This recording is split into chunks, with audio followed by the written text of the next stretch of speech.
नमस्कार। मैं रुचि देव। चलिए सुनते हैं आज की ये कहानी। एक गांव में एक बहुत ही अमीर व्यक्ति था तो वो बहुत ही अच्छा, लेकिन बहुत ही कंजूस। एक दिन उसके दरवाजे पर एक महात्मा आए। महात्मा ने उससे कहा कि बेटा, मुझे बहुत जोरों से भूख लग रही है, मुझे एक रोटी लाके दो। उस आदमी ने अनसुना किया और वो अंदर चला गया। थोड़ी देर बाद जब वो बाहर आया तो उसने देखा कि महात्मा वहीं खड़े हुए हैं। अंदर जाके आधी रोटी ला करके महात्मा को दी तो महात्मा ने साफ लेने से इनकार कर दिया। उन्होंने कहा, मैं संतुष्टि के साथ ही भोजन करता हूँ। ये व्यक्ति चुपचाप से अंदर चला गया। दूसरे दिन सुबह जब सो करके उठा तो देखता है कि महात्मा तो दरवाजे के बाहर ही खड़े हुए हैं। इसका मतलब सारी रात महात्मा बिना खाए पिए भूखे प्यासे उस दरवाजे पर खड़े रहे।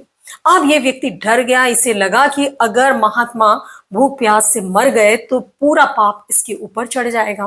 वो आया और उसने कहा कि महात्मा जी, चलिए अंदर और आप संतुष्टि के साथ भोजन कर लीजिए।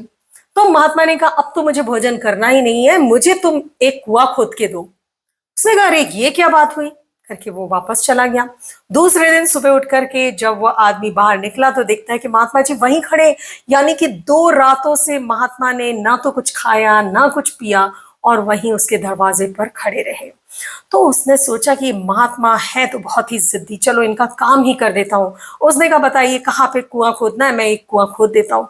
महात्मा ने कहा, नहीं, अब मुझे 2 कुएं खोद करके दो। तो इसने सोचा कि महात्मा मानेंगे तो है ही नहीं, चलो इनका काम ही कर देता हूँ। तो उसने कहा, महात्मा जी चलिए मैं आपके लिए 2 कुएं खोद देता हूँ, लेकिन प्लीज अब इससे आगे आप मुझसे कुछ भी मत मांगना। महात्मा ने कहा, ठीक है। दोनों कुएं खुद गए, दोनों में अच्छे से पानी भर गया। तो महात्मा ने कहा कि देखो, एक कुआं तुम्हारा है और एक कुआं मेरा। मैं कुछ महीनों के लिए बाहर जा रहा हूं, लेकिन याद रहे मेरे कुएं से एक बूंद पानी भी नहीं निकालना। लेकिन हाँ, जो तुम्हारा कुआं है उससे भरपूर पानी सब लोगों में देना। यानी कि गांव के जो भी लोग आए, किसी को मना मत करना, सबको पानी देना। उसने कहा, ठीक है। उसने महात्मा का कुआं ढक दिया। कई महीनों बाद जब महात्मा वापस आए तो उन्होंने वो ढक्कन खोला और देखा तो उसमें बिल्कुल भी पानी नहीं था, एक बूंद पानी नहीं था। अब ये आदमी एकदम डर गया। बोला, महात्मा जी मैंने कुछ नहीं किया है, जैसा आपने कहा था मैंने एक बूंद पानी भी नहीं निकाला और मैंने तो बल्कि ढक्कन खोल के भी नहीं देखा, ये पता नहीं कैसे हो गया है। महात्मा जी हंसने लगे और बोलने लगे, कुएं से जितना पानी निकालो वो कभी भी खत्म नहीं होगा, लेकिन अगर कुएं से पानी नहीं निकालोगे तो या तो वो सूख जाएगा और या पानी सड़ जाएगा, जो कि किसी के भी काम का नहीं रहेगा। उसी प्रकार से धन होता है। धन का अगर तुम इस्तेमाल नहीं करोगे तो एक दिन धन पूरी तरह से समाप्त हो जाएगा। तो सही है दोस्तों, धन का यानी कि मनी का हमेशा सर्कुलेशन होते रहना चाहिए, नहीं तो मनी पूरी तरह से खत्म हो जाएगा।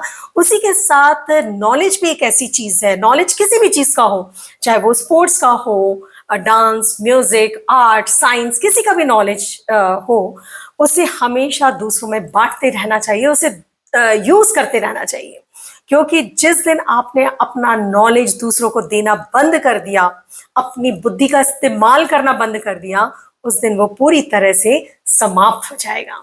तो चलिए दोस्तों, अगले सोमवार हम फिर सुनते हैं एक नई कहानी मेरे चैनल ब्लूम विद रुचि देव पर शाम 5 बजे। तब तक के लिए आप अपना ध्यान रखिए, अपने परिवार का ध्यान रखिए। और हाँ दोस्तों, दूसरों के जीवन में दिया जलाना कभी ना भूलें, क्योंकि जो लोग दूसरों के जीवन में उजाला करते हैं उनका जीवन खुद ब खुद रोशनी से जगमगा उठता है।